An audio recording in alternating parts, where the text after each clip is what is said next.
Jamie Hand here from Handmade Kids Art, and today I'm super excited to share.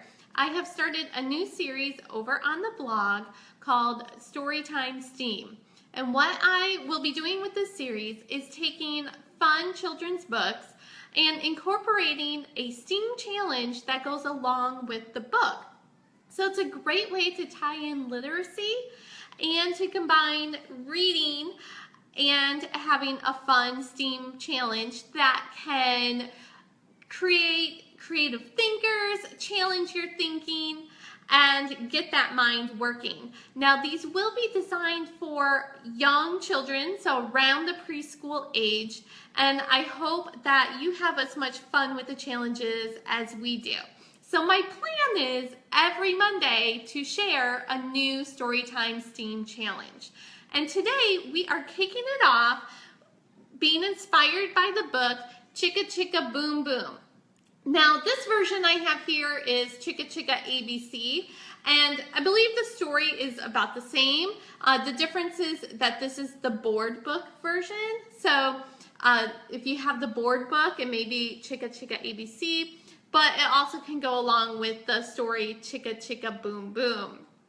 And so whenever we do a STEAM challenge, or starting with our Storytime STEAM, you can go ahead and read the story together if you're doing it with just your child or you're doing it with your students, and then you can present the challenge. Now, I do always suggest giving children time to explore and experiment with the materials before introducing the challenge. So you may want to add in time that students actually have time to build with the materials. And let me go ahead and just show you, and I'm going to try to get a little close up here, that we are using building blocks, craft sticks, and alphabet letters. And obviously you can tweak this to whatever materials you have on hand. So for example, we're just using the magnetic letters, but you don't have to have magnetic letters for this because we're not doing anything with magnets today. But if you had foam letters or even paper cutout or cardboard letters, all of that would work. And so our STEAM challenge is, can you build an alphabet tree?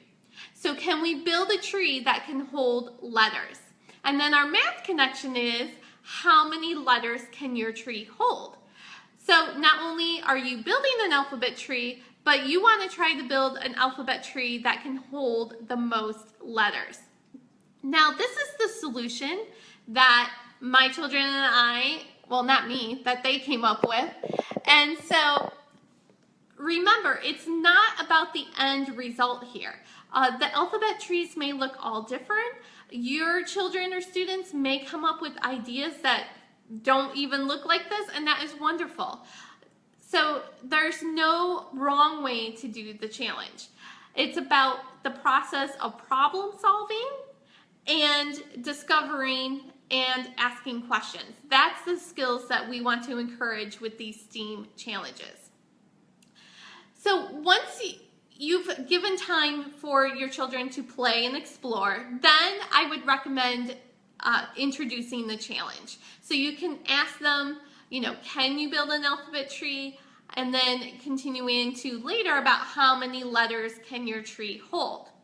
So once you present the challenge, then once again, you want to give time for the students to explore different options. It may be the very first way is not the best way, but you want the children to figure that out rather than you saying, oh, here, do it this way.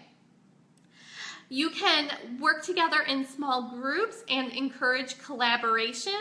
That is definitely part of the engineer or design process. So anytime you can do small groups or encouraging collaboration, that is always beneficial as well.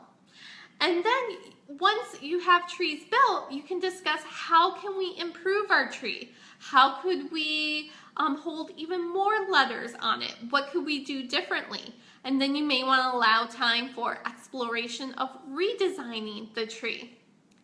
And then at the very end, and I feel this is a very important part that oftentimes gets overlooked, is sharing your results.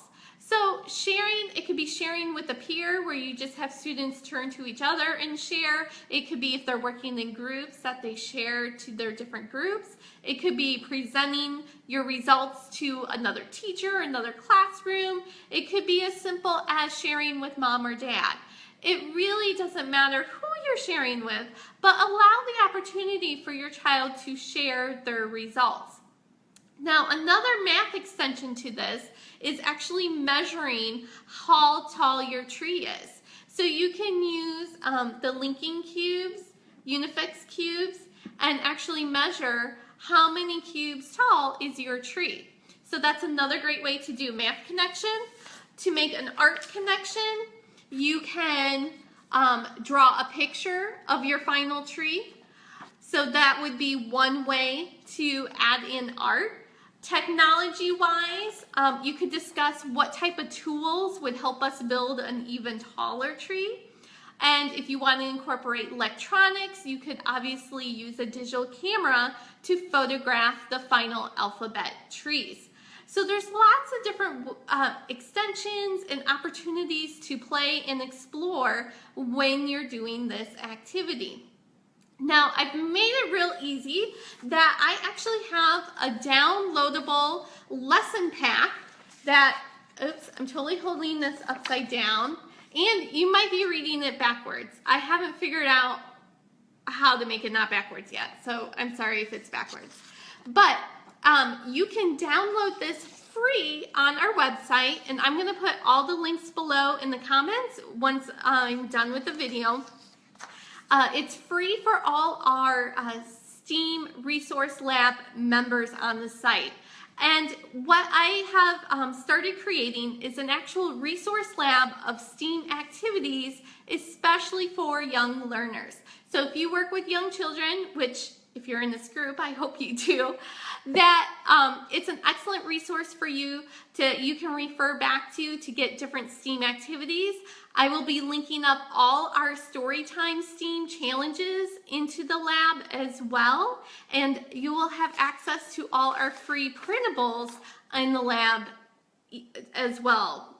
With that, when you join, you get access to the free printables. There we go, finally got it out right. So I'm going to put all those links down below, but as I said, I hope to every Monday, bring you a new Storytime STEAM challenge.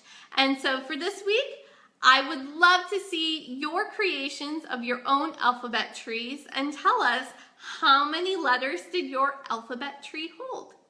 All right, well, I can't wait to see. You can post in the comments below if you have any questions, and if you have any photos, we would love to see your alphabet trees as well. Well, thanks for tuning in. As always, I like to keep these videos quick and brief and to the point, and I will see you next time. Thanks for watching.